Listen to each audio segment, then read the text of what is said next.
সারা দিন শেষে তার মাথা গোঁজার ঠাঁই জোটে মোড়ল বাড়ির বারান্দার এক কোণে। তবুও সে মোড়ল বাড়িতেই পড়ে থাকে, শুধুমাত্র তার ভালোবাসার মানুষটির জন্য।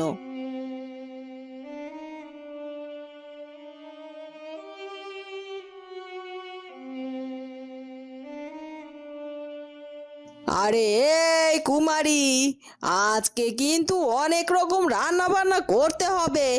একা একা সব করতে পারবি তো নাকি? দেখিস বাপু, পরে আবার হিমশিম খেয়ে কুটুমের সামনে আমাদেরকে অপমানিত করিস নে। বাড়িতে আজ নতুন অতিথি আসছে। আপনি কোনো চিন্তা করবেন না গিন্নিমা, আমি সবটা সুন্দর মতো সামলে নেব। আপনার আত্মীয় স্বজন আসার আগে আমি সব পদের রান্না সেরে ফেলবো।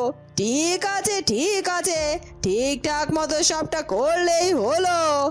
হ্যাঁ গিন্নিমা, কিন্তু আজকে কারা আসবে বাড়িতে বলুন না। তোরা তো সব শুনে কি কাজ শুনি, তবুও যখন শুনতে চাইছিস শোন। আজকে সুমনের হবু শ্বশুর বাড়ি থেকে কুটুম আসবে। কদিন বাদে আমাদের সুমনের বিয়ে। সুমনের বিয়ে ঠিক করেছি।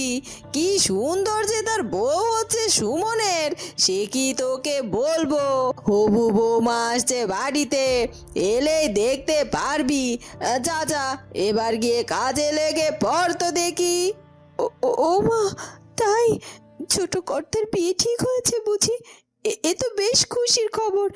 আর ছোট কর্তার বউ সুন্দরী হবে না কেন?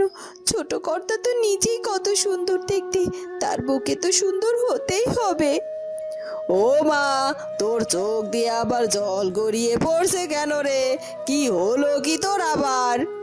না না গিন্নিমা, ওটা কিছু না। হঠাৎ করে চোখটা একটু জ্বালা করে উঠলো, বোধহয় কোনো পোকা টোকা পড়েছে।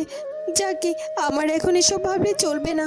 আর তাড়াতাড়ি গিয়ে কাজে লেগে পড়ি, অনেক লোক আসছে বাড়িতে, রান্না তো করতে হবে। এ কথা বলেই কুমারী রান্নাঘরে চলে যায়।